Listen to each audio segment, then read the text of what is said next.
was on the Captain Phillips rescue with him. Oh, you were on there. Yep. Let's hear your perspective. How'd that go down? I thought Scabell did a great job just describing it. I wasn't there. I wasn't one of the shooters. I'll say there's way more than 3 shots, right? Anybody who saw the movie and believes it was 3 heat-seeking sniper bullets, I got an island to sell you. I would say, right, the other misconceived notion is right after the guys took the shots, there was 1 AK-47 round fired inside the life raft. I don't think that's in the movie either, right? So talk about hero to zero status, right? The shooters thought, okay, well, we just missed, and they offed the captain. So I think probably the sexiest move that night was a couple of the snipers that were on the back fantail the ship, right? They put their long guns down, they still had their pistols, but they climbed off the back of the ship, right? Ocean waves, little rope that goes out to the life raft, and they did the commando crawl like the O course, right? Down the rope on their stomach, all the way to the life raft, climbed to the back, stuck their guns in, and everybody was dead.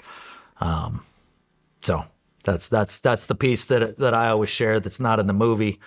Other than that, right, I wasn't one of the shooters. I wasn't intimately involved in it. I was there with the almost 100 others that if they got their captain to shore, we would have had to go hit some of the training camps or some of their facilities on shore. A lot more booger eaters than the 3 we were. No shit. So that's how that would have went down. There was almost 100 of us that jumped in, right? We didn't need 100 to deal with 4 booger eaters on the life raft.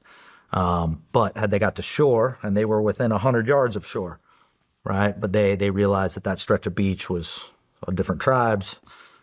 They would have made landfall. They would have offed them, taken their captain. So we were able to literally convince them to tie a rope to the life raft and tow him south.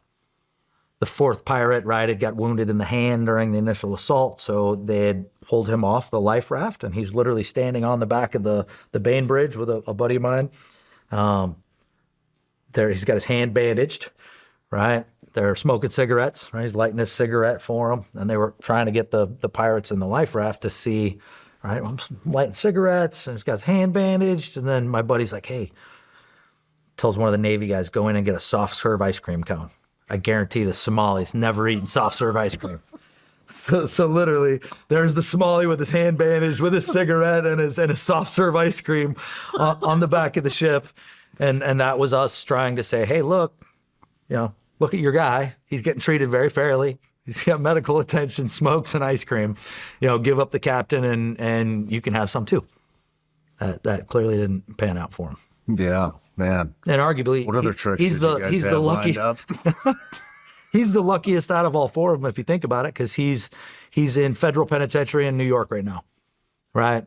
The others are dead, right? He never got air conditioning in Somalia. He certainly didn't get heat. I guarantee he's got free college, eye care, dental care, 3 meals a day. He's living the dream in the federal penitentiary compared to where he would have been in Somalia. Shit, up there, they probably have his whole life planned out for him and donations and everything for when he gets out, right? For sure.